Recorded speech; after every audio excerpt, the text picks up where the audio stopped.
Marie, ce matin, vous avez du nouveau dans l'affaire Philips. Ces centaines de milliers d'appareils contre l'apnée du sommeil, potentiellement cancérigènes. Ces appareils qui sont pour la plupart encore utilisés par leurs Et patients. depuis la diffusion de notre reportage il y a un mois, plus de 550 utilisateurs d'appareils Philips se sont inscrits pour participer à la future action collective contre Philips. L'avocat à l'origine de la procédure vient de commencer un tour de France pour aller à leur rencontre. Mardi soir, c'était à Lille. Moi, je suis scandalisée. Je suis scandalisée que des gens qui sont censés nous soigner pour de l'argent soient capables de fermer les yeux sur certaines choses. Parce qu'au bout du compte, c'est quoi le problème? C'est l'argent et rien d'autre. C'est que l'argent qui les intéresse. Alors dans la salle, certains ont dû piocher dans leur argent personnel pour s'équiper avec un autre appareil. Mais la plupart des utilisateurs n'ont toujours pas pu faire changer leur machine potentiellement défectueuse. Le mari de Marie-Noël, par exemple, n'y arrive pas. Appareillé depuis 2017, on vient de lui diagnostiquer un cancer. Depuis juin. On vient de lui diagnostiquer un myélome, un cancer du sang.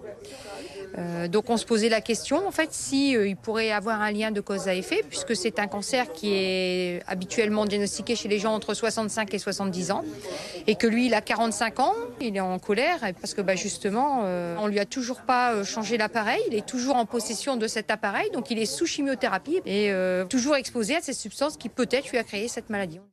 Alors dans la salle, l'avocat spécialiste des actions groupées, Maître Legvac, qui a remporté cette semaine une victoire contre Merck dans l'affaire du Levothyrox. Il reçoit pour Philips des centaines de mails chaque semaine, mais la situation se tend avec ce géant de la technologie médicale mondiale. Il assure que la marque le menace de faire fermer son site internet s'il ne retire pas le mot cancer. On ne va pas se cacher derrière son petit doigt. Ce qu'ils essayent de faire, c'est ce qu'on appelle une procédure Bayon. Ils essayent de me faire taire, ils essayent de me censurer, ils essayent de faire croire aux malades que c'est moi qui raconte n'importe quoi. Mais encore une fois, ce n'est pas la réalité. Nous avons repris exactement les mots qu'eux-mêmes ont utilisés dans leur communication de juin 2021. C'est eux qui ont utilisé les premiers l'expression potentiellement risque de cancer. Eh bien, nous reprenons leur expression pour justement informer, ce qu'ils n'ont pas fait, les malades. Et pour participer à l'action collective, eh bien, les patients ont jusqu'au 11 avril sur le site myleo.fr. Je vous remets l'adresse sur le site RMC.